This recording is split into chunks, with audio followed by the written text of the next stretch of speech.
focus on my brake lights. Ain't turning back, now that I'm back on track, yeah. Take my word from it, put a couple bands on it, and I don't plan on letting people turn me, no. You can say what you want, I'ma keep pressing on. I can't go pop that green light, I'm feeling green, right? Talking to my past life, focus on my brake lights, cruising to my future. Hello, everyone. How y'all doing today? Hi. Great. I hope. How are you ladies doing? Y'all doing all right? Yes. Listen. Today is going to be a very interesting show. We have so many things in store for you guys. We do have a special guest on the show today, so you want to stay tuned for that. We're also going to be talking about Carpal Tunnel Syndrome. We're going to be talking about Carpal Tunnel Syndrome. I don't know if you know about it. Maybe you've experienced it. You know, it's just something that is very horrible. I know someone personally who has, too, as well. you know, and is just horrible things. We're also going to be talking about 3 things that you need to know about carpal tunnel, so you want to make sure to stay tuned for that. We do have our very special guest today. Her name is Diamond Spratling, MPH, which stands for Master of Public Health. Hey, girl! Hi, Diamond! Listen, don't go nowhere. We have loads and loads of questions for you, okay? I have them lined up for you already. So, listen, in just a few, we are going to be there with you. So, guys, listen. Stay glued. Stay glued to your television. Don't go anywhere. Actually, you know what? Yes, go right now and get your cup of coffee, get your cup of tea, get your snacks, whatever it is that you need, and then you come right back. We are gonna go on a quick break, and we will definitely be right back. Don't change the channel. We will be right back with more Breaking the Silence. Real women, real talk. Breaking the silence is where it all goes down. Let's connect and empower together.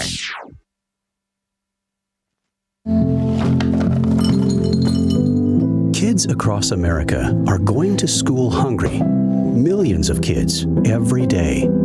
But one simple thing can help change all of this for a hungry child in America. Good, healthy food and the energy it brings. With help from caring people across America, No Kid Hungry is providing healthy meals and hope to hungry kids so they can build better futures. To learn more about ending child hunger in America, go to helpnokidhungry.org today. Military families often sacrifice precious time away from loved ones while serving our country. We were worried that with him leaving, that she would lose those connections with her dad. Some of life's best moments happen between parents, children, and the pages of a good book. United Through Reading provides that connection. And now, United Through Reading is also available to veterans. Learn more about United Through Reading at unitedthroughreading.org. Having low income can mean making tough choices. Choosing between paying for food or medication or a place to live is a reality for many people. Do you know someone who could use some extra help? Find out about the Supplemental Security Income Program, SSI. You could receive monthly SSI payments if your income and financial resources are low and you are 65 or older, or an adult or child with a disability or who is blind.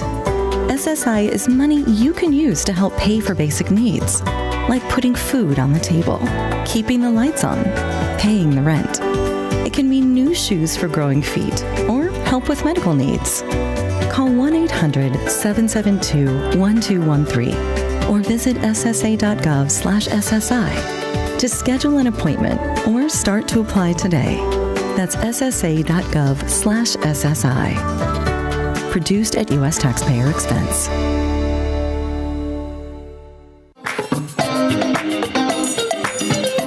Let's strive to grow together on Breaking the Silence. Question of the day. It is time for our question of the day. All right, so there it is for you. How open are you about your health? health? Very interesting question, but we're not going to answer right now. We're going to answer later on in the show, but we do have our QR code that you can be able to scan. You scan that QR code, is definitely going to take you straight to our page. Bam. There goes the QR code. You scan that, it'll take you straight to our page where you can leave your comment. And later on in the show, we are definitely going to read some of the comments that do come in. And if time permits, we'll share our own as well, right? So let us get into 3 things that you need to know when it comes to carpal tunnel. Now, I've heard that carpal tunnel is something that is very horrible, uncomfortable for those who experience it. So for Very those painful.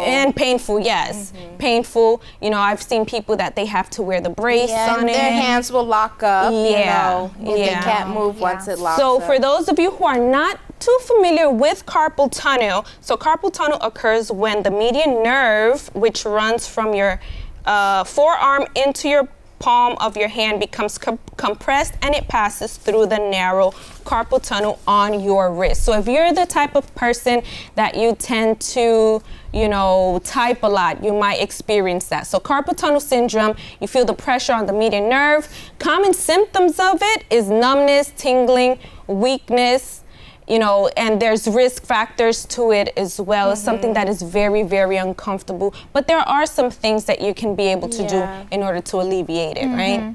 Yes, and you know, as you said, you mentioned already, like repetitive motions. Constantly typing. So if you're somebody who has an office job and you're always on your computer, or you know, you needed the computer for some reason and you don't use your wrist, like it's always stuck there, or even using the mouse, so that could contribute to, you know, carpal tunnel when it's locked and you feel the numbness. And a specific case with this as well, like all your, like you see 5 fingers, all of this get numb except for your pinky.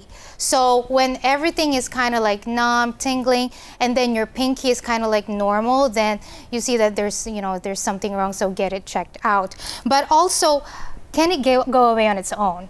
That's a thing, that's a question that mostly, do I really need to go to, you know, get it checked or get like, you know, invasive surgery? Well, there's a good news for that, because yes, carpal tunnel syndrome can actually improve or even heal with rest and reduced activity.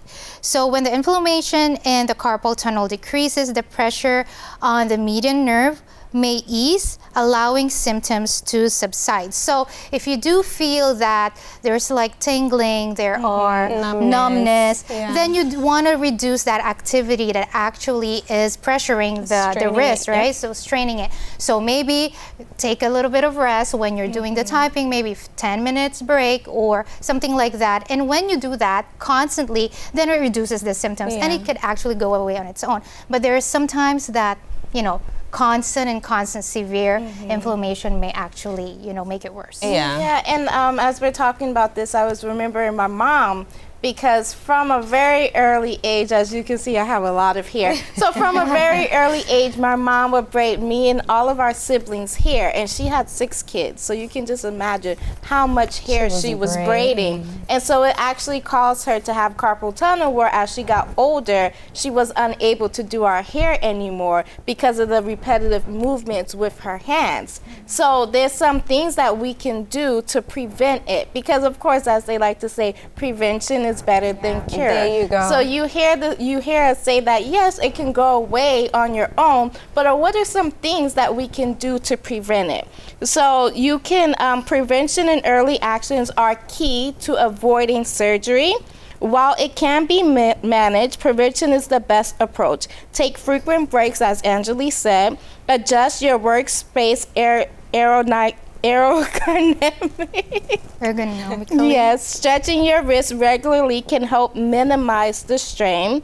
If you start to feel symptoms, don't ignore them. See a healthcare professional. The earlier you address the issue, the better your chances are to avoiding surgery. So as soon as you start to feel those symptoms coming in, as soon as you start to see that happening, then you want to go to a health provider. You want to ask, you want to, you know, they have like the wrist balls and like the things that you can strengthen your wrists, your muscles, and your hands. You know, and I was looking up when it comes to surgery. The surgery is pretty quick. It takes about 5 to 10 minutes. It's not really that long. It is invasive, but it's not that long.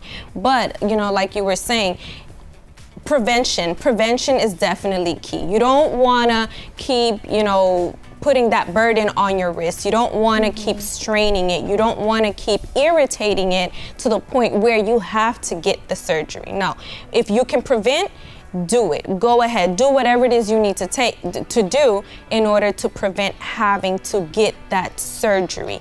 Whenever you catch it, if you catch it, make sure you check it out. Don't just go ignoring it. Oh, you know what, it's just a pain here and there. You felt it, then maybe 2 weeks go by and you didn't feel it again, but then again, it's something that comes on and off. Don't ignore it. Just go ahead, get it checked out, and do whatever it is that you need to do in the early stages. That way it doesn't progress, because I've seen some people that unfortunately they let it linger for a very, very long time, and then they constantly have problems. Even though they might find ways to soothe it, but it's already there. It's already there. Going to the professionals, they can teach you like certain stretches you can do. They can teach you certain things that you can do, because there's the physical therapist where that's their job. Their job is to help strengthen your muscles again that became weak. So when you go to them, they'll show you how you can go about preventing it instead of you having to get an invasive surgery. Even though it's something quick, you still have that major surgery that you're doing on your hand. Yeah. And you have to pay attention to your symptoms, right? For example, it's numb, but what did you do before that, right? Because, it's numb because I just slept on on this side. So now I feel numb. But then you constantly do not see and pay attention to your body, that movement, and then you're just saying, no, it's gonna go away, as we said here. It's gonna go away, it's gonna heal on its own. However, when you don't pay attention to those symptoms, it could get worse. And you need to see the root, like why is it happening over and over again? Maybe there is an underlying condition. Maybe it's not just the typing or the movement that you're doing, but maybe there is something more serious, and that is why we need to pay attention to our bodies. I was thinking about it, and I'm remembering that friend that I have that had carpal tunnel.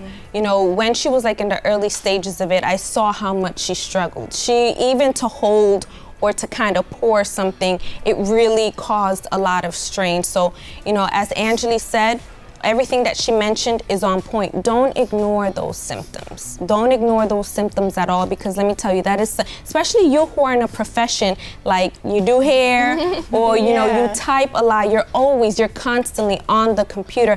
Make sure you're mindful about your body, because your hands, if these are tools that you need every single day to make money, for everything, you want to make sure that you are taking care of yourself. And I was even thinking about writing a lot, like using a pen and paper, that's because true. I remember I'll be writing essays for school or doing anything. I'll be like, oh man, my hand is cramped, let me stop. So even simple things that you do, like writing, or whichever way you're using your hands so much, that can be a cause for carpal tunnel. Exactly. Never think that, this thing that you need to do is much more important than your health, because you need your health in order to do your job. So always make sure that you take care of yourself. Self-care, we're always talking about self-care here on the show. So make sure you're taking that time for self-care. That way you can be able to do your work and to reach your full potential. So don't ignore the symptoms if it's something that you're going through, and you even want to share certain things that you did that really worked for you that can help others. DM us, let us know. We will share it here on the show as well. But we are gonna go on a quick break, and we're definitely going to be back with our special guest, Diamond. Laugh, learn, and love with Breaking the Silence. We'll be right back. Breaking the silence. Laughs. Fun. Real women, real talk. Stay tuned.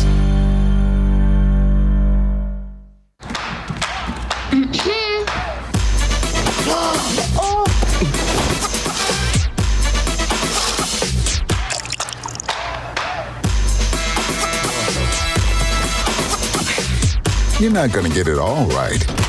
Just make sure you nail the big stuff. Mama! Like making sure your kids are in the right seat for their age and size. Get it right at nhtsa.gov/the-right-seat. Flu is a contagious respiratory illness caused by influenza viruses. When people with flu cough or sneeze, you can inhale droplets that contain flu viruses. The viruses infect your cells and make copies of themselves. Flu virus infection triggers inflammation in your body, which produces flu symptoms. Severe inflammation can cause lung damage and other serious problems. Your body's immune system responds by sending proteins called antibodies to fight the infection. Some people experience serious flu complications that can lead to hospitalization and even death. Flu vaccines have been shown to reduce the risk of catching flu and may lessen the severity of symptoms. Everyone 6 months and older needs flu vaccine each year. Join the fight against flu. Learn more at cdc.gov/fightflu. I'm Naheem Hines, proud supporter of the Muscular Dystrophy Association. My mom has muscular dystrophy, and the MDA helps her and kids like my buddy Ethan. My name is Ethan, and I'm 12 years old. Thanks to the Muscular Dystrophy Association and people like you, I have more hope than ever before. And MDA funds over 150 care centers for kids like me. For over 70 years, MDA has been transforming the lives of people living with muscular dystrophy, ALS, and related neuromuscular diseases. Learn more at mda.org today. You are watching Breaking the Silence.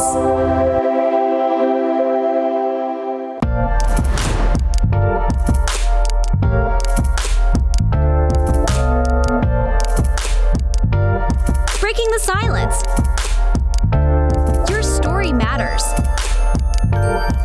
Your voice deserves to be heard.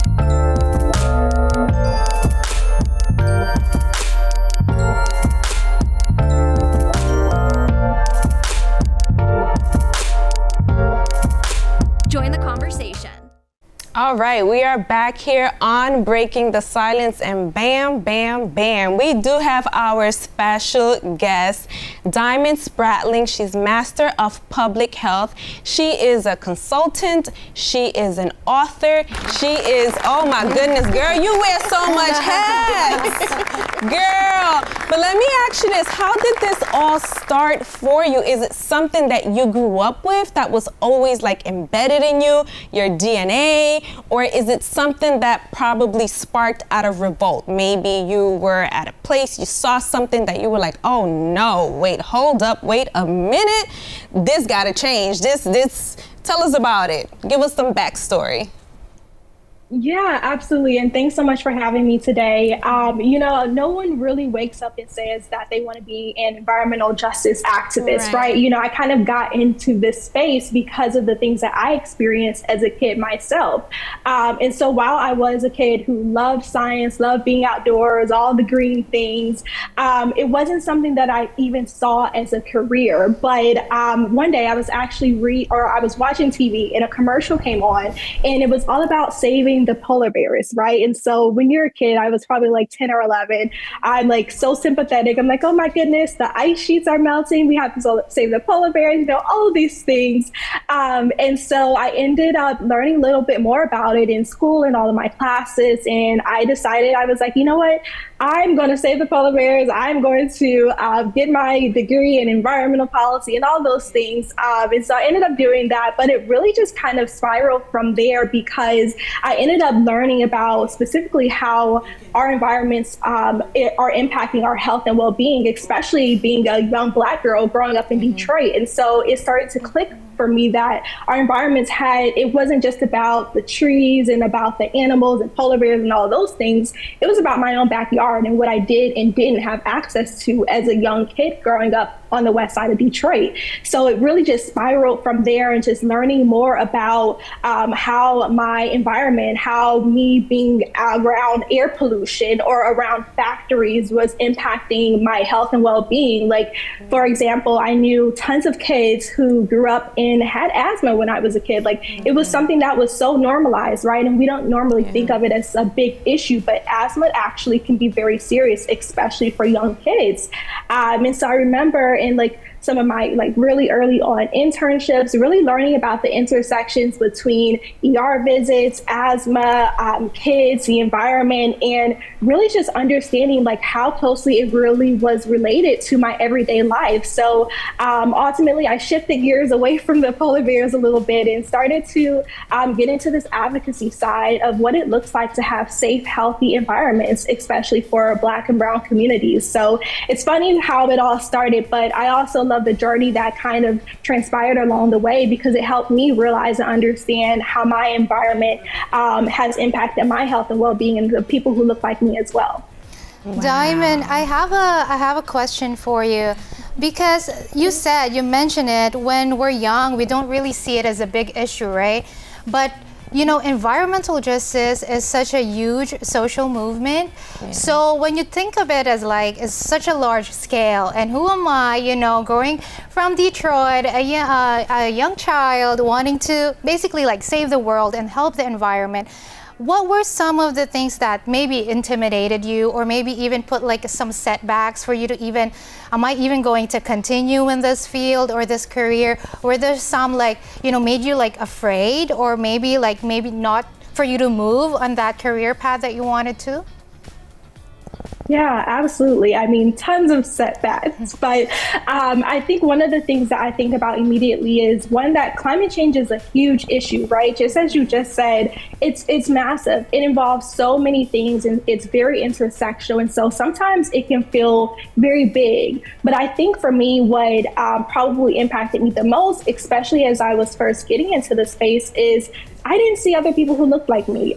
In my undergraduate programs, I was the only Black woman who was studying environmental policy. And so it was very scary. I didn't have a lot of mentors who knew what I was doing or was interested in the things. I remember one time I went to a professor, I said, I want to study the relationship between violence and environmental justice. And they're like, what does that mean? And, you know, they just didn't see it. They just didn't understand it how I understood it as a social justice issue. And so it was very frustrating, because I didn't see anyone who looked like me. I didn't have any leaders or people who could support me in that space. And so that ultimately frustrated me a lot. I was really upset. I remember one time going onto social media, writing like a post to my friends and family, like, what do you mean you don't care about environmental issues? It has everything to do with our everyday lives, our jobs, and everything in between. So I was really upset about it. But what I was able to do was take that frustration into starting my nonprofit, Girl Plus Environment, because I feel like we needed more women of color in these spaces so that the solutions were actually equitable and, of course, representative of the needs that we needed within our communities. Wow. Girl, you are amazing. Yes. Go ahead.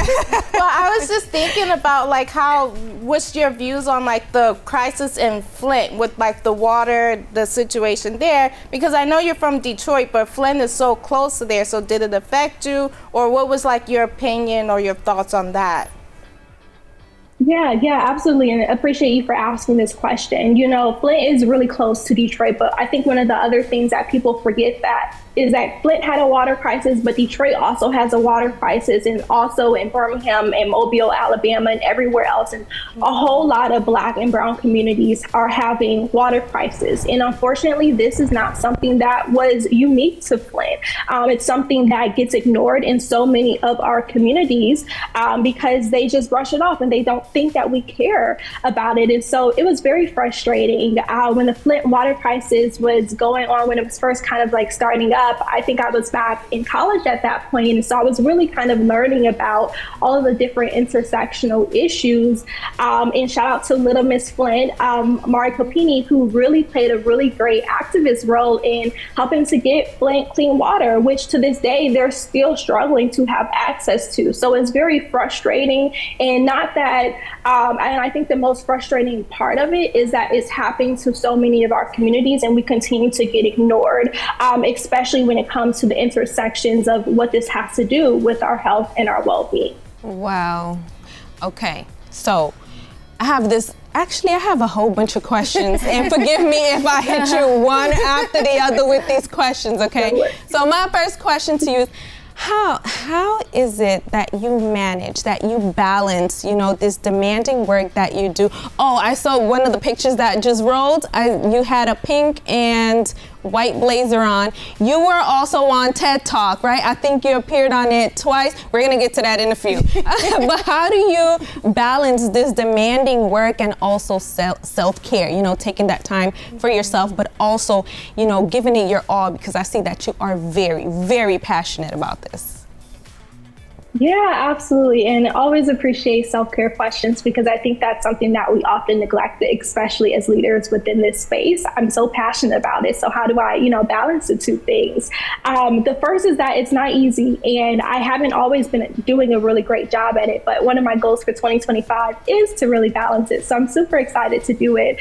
And I recently wrote an article for Nonprofit Quarterly about my struggles between mental health and being a movement leader within this space, and understanding the sacrifices that I've made and how it has impacted me as a leader. But what I've really, I think, kind of come to terms with is there is no movement, or there is no nonprofit, or there is no work if I am not able to take care of myself. And I think oftentimes when I'm advocating for all of these issues, I forget, like, oh, I'm also a Black woman from Detroit who has been impacted by our environment. You know, I'm not excluded from these issues that I'm advocating for. And so while I'm advocating for other people, I begin to make sure that I'm including myself in that mix as well. So it's been very difficult to do. It's not easy at all. And I always challenge myself to prioritize my mental health, whether it's through, you know, trying to take walks, setting my boundaries, which is something that I've been very adamant about doing, or even just finding what my routine looks like. But it looks different for everyone, but I think it's such a critical thing, especially as we think about the importance of it. You know, we see that you've been really passionate, you know, you have a lot of things to share, and that is why you came up with this organization, Girl Plus Environment. So you mentioned a little bit about it, but can you mention its mission, its vision, and how it's helping the Black and Brown community? Yeah, absolutely. So Girl Plus Environment's mission is basically to empower Black and Brown women and non-binary people to stand up for all forms of climate and environmental justice in their own neighborhoods. Basically, our vision is to see women of color in all aspects of climate and environmental conversations, decisions, solutions, everything in between, even jobs. And so in order to do that, one, we're really just creating a way that really centers, I would say, diversity and centers culture into the movement. That's something that has been lacking for years. And so GPE, Girl Plus Environment, does a really great job at shifting the narrative of what it looks like to be an environmentalist. Usually people don't correspond environmentalism with Black women. Usually it's like a white male and polar bears and everything else, but we know that to be untrue. There's so much diversity within this space, and it's so critical that we're a part of it. So we do tons of trainings, advocacy. We were actually just at the Georgia State Capitol last week with a ton of our members to advocate for environmental justice within the state of Georgia. We have a mentorship program to help young women get careers within the sector, because we know economic justice is environmental justice. We have an entire program around educating hairdressers about toxic chemicals and air pollution within a hair salon. So really anything that has to do with environmental justice and the impact that it has on the health and well-being of Black and Brown women, that's something that we're committed to advocating for. Okay. Nice. And you know, as you're talking about like mentorship for like the young ladies, who are some positive role models that were there for you as you were starting your journey? Yeah, absolutely. So many that I can think of at this point. I mean, honestly, I had really great professors, but also I had a chance to be a part of the UC Davis Environmental Justice Leaders Program. And so Salika Tobat was an amazing person and leader who I was able to work very closely with, and really helped me to think about what my story is, and really helped me to avoid imposter syndrome in this space, because a lot of times I was the only one going into these really big rooms. So I think leadership and mentorship has been something that's been very incredible for me on my journey. And so I'm looking for any opportunity to be able to give that back to other young women who are also looking to get into the space.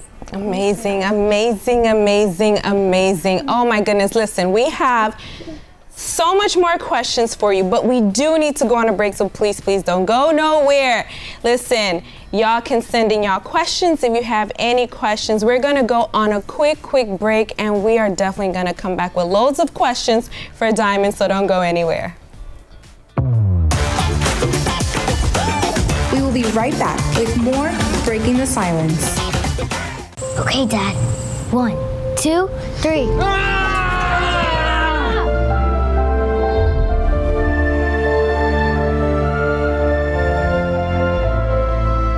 You saved me. Dad? Are you okay? I'm fine, dear. Your hero needs you now, and AARP is here to help. Find the care guides you need at aarp.org/caregiving. We all face challenges in life that test our faith. It's in those moments of doubt and fear that faith is truly stretched to its limits. But no matter what challenges come our way, faith needs to be our guiding light. Find your strength of faith and join Bishop Joshua on weekdays at 7 a.m. Eastern on the Showdown of Faith. Hey, did you know that besides calling our helpline, you can also send us a text message to 1-888-312-4141?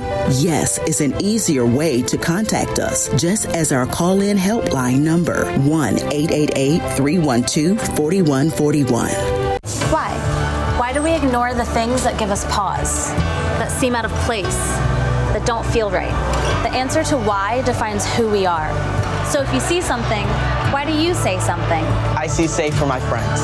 For my community. For my family. For each other. Because all of this matters. We all have something worth protecting. So why do you see safe? Report suspicious activity to local authorities. If you see something, say something.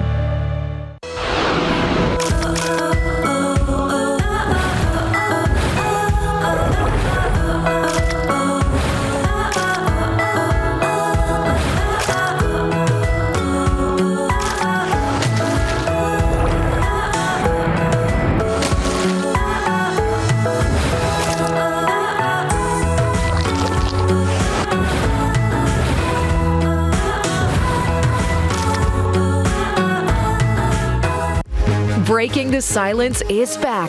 Let's keep the conversation going.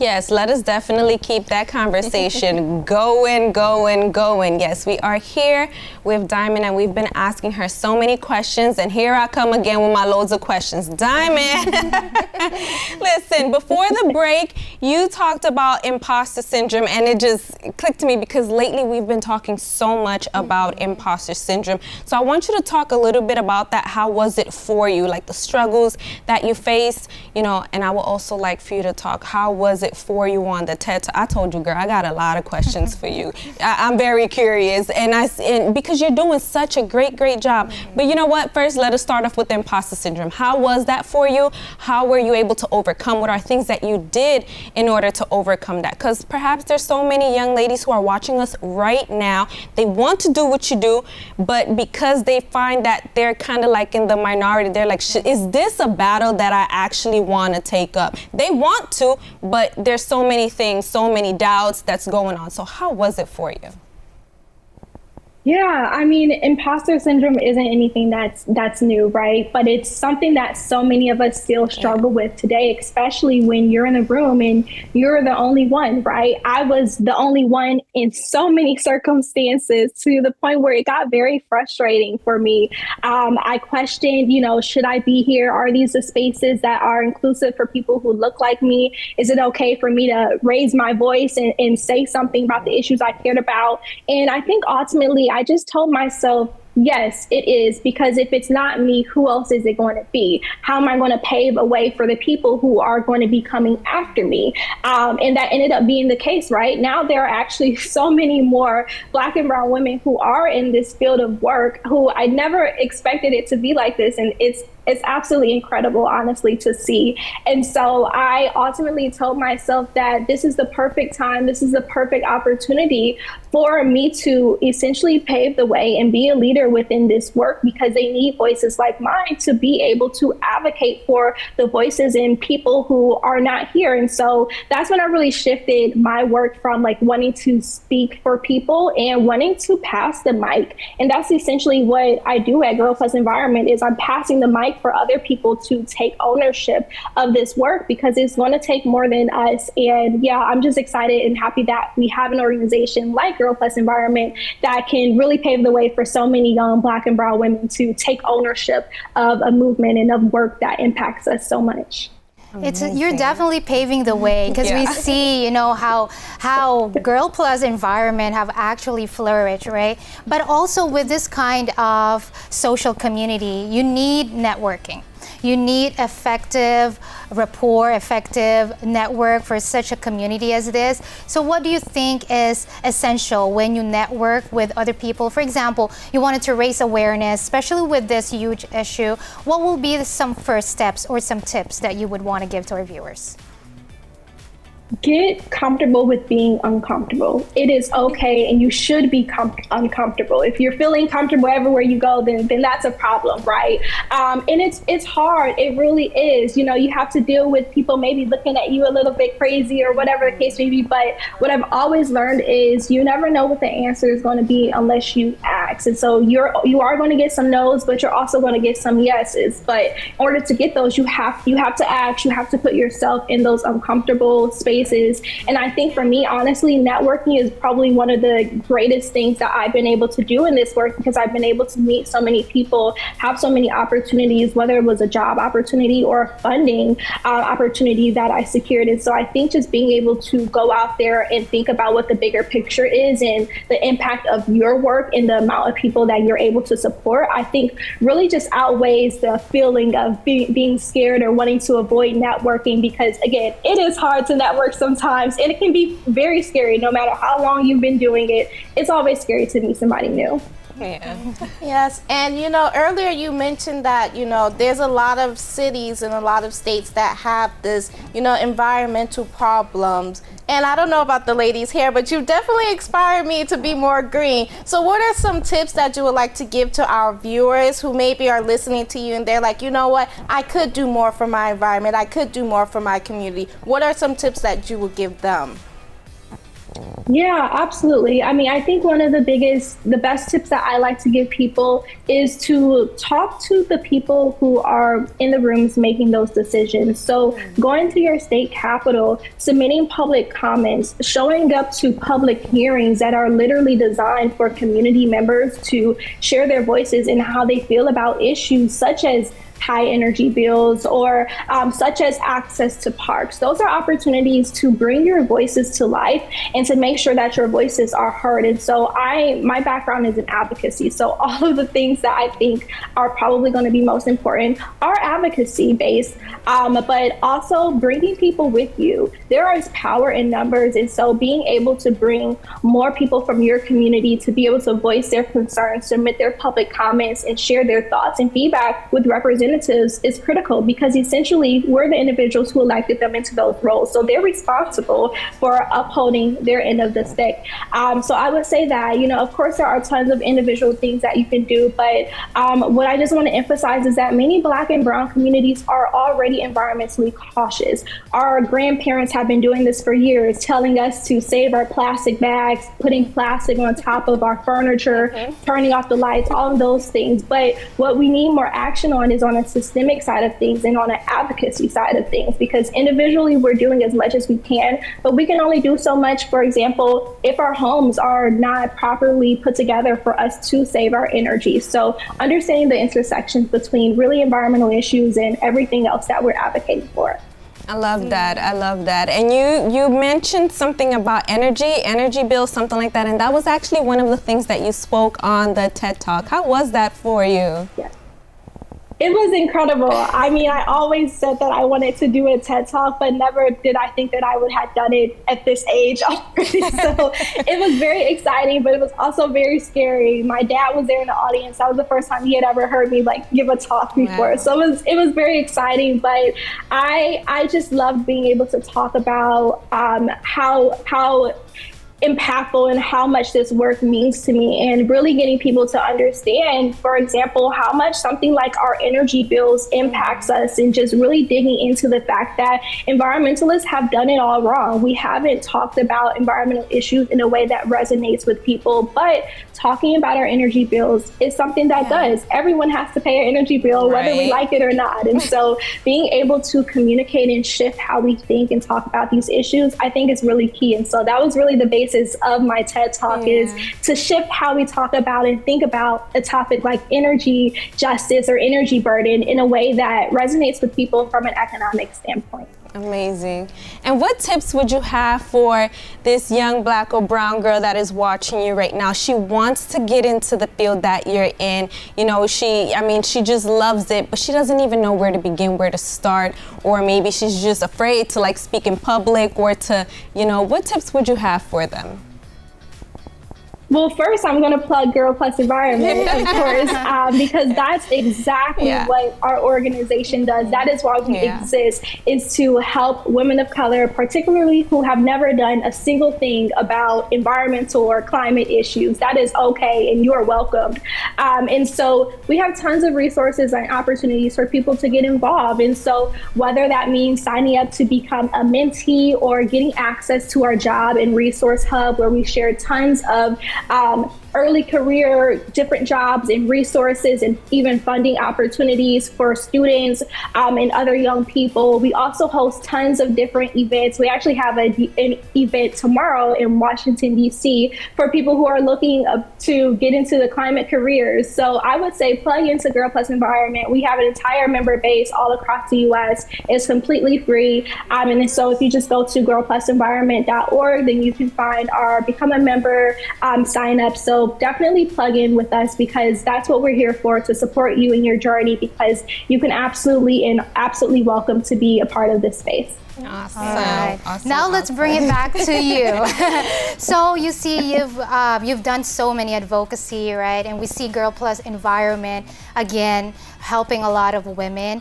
So what was the most rewarding part of your job, and how has this whole advocacy movement impacted you personally? Yeah, I mean, I think, speaking in general, the most impactful thing for me is that I don't have to do this work. I don't have to do this work by myself for the rest of my life, because I have built an entire base of amazing Black and brown women who can and have the tools that they need to take over my role, essentially. And that's really what it's all about. You know, it's not about me at all. It's about all of the other young girls and women who are going to come after me. And so I think oftentimes when I feel just like happy or just like, I guess, at peace, is when I see some of our members come up to me at events, or like send me messages later and say like, hey, I just secured my first environmental job, or telling me like, hey, I participated in your 12-month training program and now I'm applying to environmental jobs and I never thought that I would before. And so like just different messages like that really is what keeps me going, and kind of helps to also alleviate burnout, because it just tells me like, wow, this was all worth it. And it just makes me feel very happy that I've been able to create a space for so many women across the country. That's good to hear. So I also have a question for you. What are some, because you mentioned self-care is important, especially for your mentality, things like that. So what are some things that you're passionate outside of, you know, the environmental social justice? What are some things that you're passionate about that kind of keeps you from burning out, as you mentioned, that kind of, you know, you're like, this is me time, I'm going to take a break, I'm going to focus on something I want to, because I know you enjoy it, but something else outside of it? Yeah, well, I'm glad that you asked this question because I've been thinking a lot about this lately too. Like, what are my hobbies? What do I love to do outside of building this entire organization, right? Because this has been a lot of my life forever at this point. But I've recently started like doing Pilates workouts 3 times a week, and so I'm very happy that I started doing that because I've never really been super active. So that's been really calming and helping with my physical health. But I also love to cook. I love to cook everything, and so I actually just purchased like some cookbooks because I'm going to challenge myself to like make every recipe I can out of that cookbook. So we'll see how the recipes turn out, but I love to cook, and I also love to travel any and everywhere, especially international travel. I really do feel a lot of peace when I do that. So those are some of the things that I love to do outside of work, but I've been dibbling and dabbling in some other hobbies here and there as well. Okay. Now, I know building a foundation from scratch is not an easy thing or a task. You know, there's setbacks and there's so many things that you face. How do you keep motivated? How do you keep motivated whenever you are facing like a setback or something that you wasn't really expecting? It kind of threw you off, maybe mentally, emotionally. How do you deal with it? Yeah, it is very difficult, right? And like I mentioned, I mean, we'll be 6 years strong in a couple of days here, which is absolutely insane to even wrap my head around. But as far as motivation, I think a lot about our staff because we have a staff now, which is also insane. Nice. And I think about the community that we're supporting and the fact that we have so much capability at the work that I'm doing to really impact so many communities. And so I think a lot, especially from the health lens. I mean, my background is in public health, so I think about how people's health is at stake and what it would mean or what it would do if an organization like Girl Plus Environment did not exist, like what that would look like if we didn't have equitable solutions, if we didn't have more women of color in these decisions. And we've seen what it has looked like, and it hasn't been good for us. And so I think what really, really motivates me is to really be able to see more people who look like me, understanding what that health lens and what it could do for us from a health standpoint. Awesome. That is awesome. So now what do you hope, because we've seen a lot of development already in environmental justice. So what do you hope for the future that, they would delve more, they would develop more, or maybe even raise more awareness in regards to environmental justice? Yeah, I hope that the sector becomes even more diverse. I hope that this is a sector that women of color feel like we have ownership of.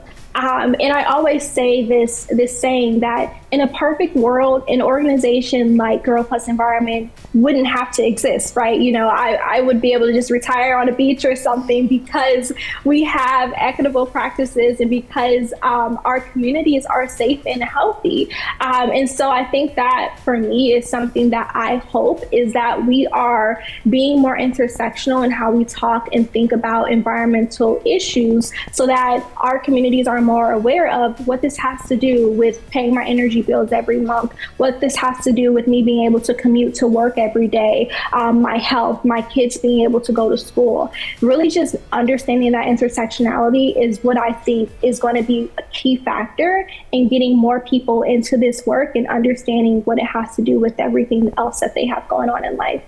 Awesome, awesome, awesome, awesome. So I have this question for you, right? Regarding success, how does success in everything that you're doing, everything that you've done, everything that you've been able to accomplish, and even with the people that you have been able to reach, the communities you have been able to reach, what does success look like to you, both personally and also professionally? Because not only are you making an impact for those around you, for your loved ones, your family members, the community, but you're also making, an impact in so many different ways and places. So what would the success look like to you professionally and also personally? Yeah, well, I'll start with the personally one. That came to mind first.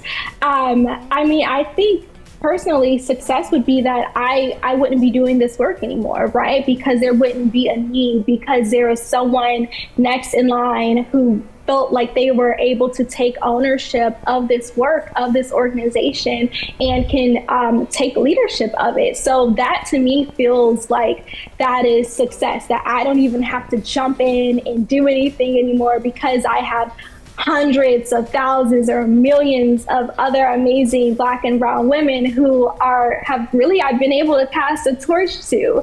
And I think that also kind of relates professionally of like what success means, right? Of me being able to talk to and encourage and empower as many women as possible to get into this work. And so being able to do that, but also to be able to help people understand their health and their well-being and the intersectionality of this work, but also to feel empowered and mobilized to take meaningful action in their communities. So whether that could mean submitting public comment, educating people, taking buses, loads of buses to people to the Capitol to advocate for issues. I think a lot about that from a perspective of a personal and both professional. Man, that is amazing. Diamond, girl, you are amazing. Listen, for those who want to reach you, they want to know more about what you do, they want to get involved, give them your information. How can they reach you? How can they contact you? You know, so that way they can also be able to join this great movement. Yeah, so feel free to go onto my website, diamondspratling.com. You can also visit my Instagram account at Diamond Sierra. But if you want to reach out to me over email directly, just feel free to reach out to contactdiamondspratling@gmail.com. I am more than happy to connect and talk with as many folks as possible. And of course, if you want to become a Girl Plus Environment member, just head onto our website at girlplusenvironment.org. Awesome, awesome. Thank you so much, Diamond. We're definitely going to need to have you back here on the show. I mean, it was great. You are just amazing. And I'm, all the best to you and all the upcoming plans that you have for this year. Thank you so much for joining us. But that's all we have for today with Diamond. We are going to go right now, though, with the question of the day.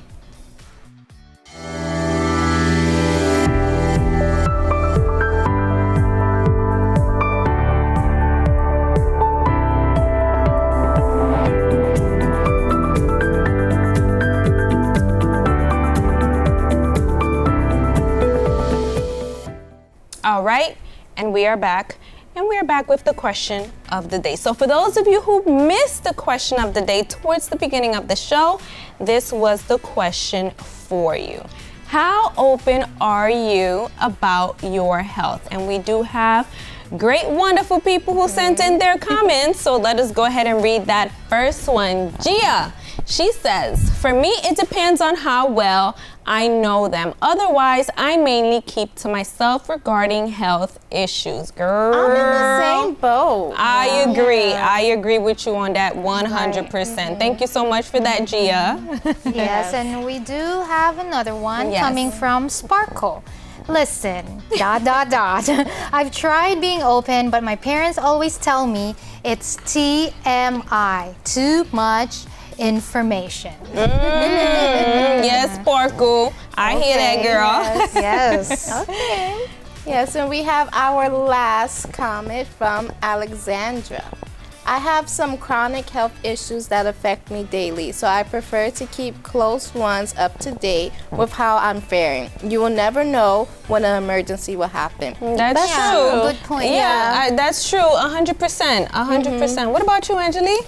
Again, it depends on who you're telling it to. Right. If it's like your emergency contact, which is the closest, if you have a husband or a wife, a spouse, or the closest family member, your mom, dad, then you do need to share, especially if emergencies like this happen. But if like colleagues or like acquaintances, not really somebody who you would open up with your most deeply health issues. Right. I mean, you don't need to go into details, but like the ones that are emergency contacts, family members that are close to you, I think you should inform them. Okay, same with me. Yeah. If you need to know, you need to know. If you don't, you don't. Yeah, and I was gonna say that because there's some people who maybe, as she said, she has chronic issues, and maybe that might affect her work. So I feel like that also should be something you discuss. Like if you have, a lot of health issues and you have to go to work, and you may be missing work for this or that. That's something you should let them know in advance. I think. There you go. There you go. So we want to give a special thanks to Diamond. Girl, you were amazing. We're definitely gonna have you back here on the show. But we also want to remind you about our Kings series as well. You never ever want to miss it. Monday through Friday, 9 p.m. Oh, but I come home tired from work. That's okay. Saturday and Sunday, bam, there you go, the same time, 7 days a week. So you definitely don't have no excuse as to why you should be missing King series. Okay, if not, Angelique's gonna come for you. Okay, and if she comes for you, trust me, you are not going to like it. But it was a great show. Oh my goodness, Diamond was amazing. Everything that she shared. Yes, definitely. But that is all the time that we do have for today, and we're gonna have to say bye till next time. Bye. See ya.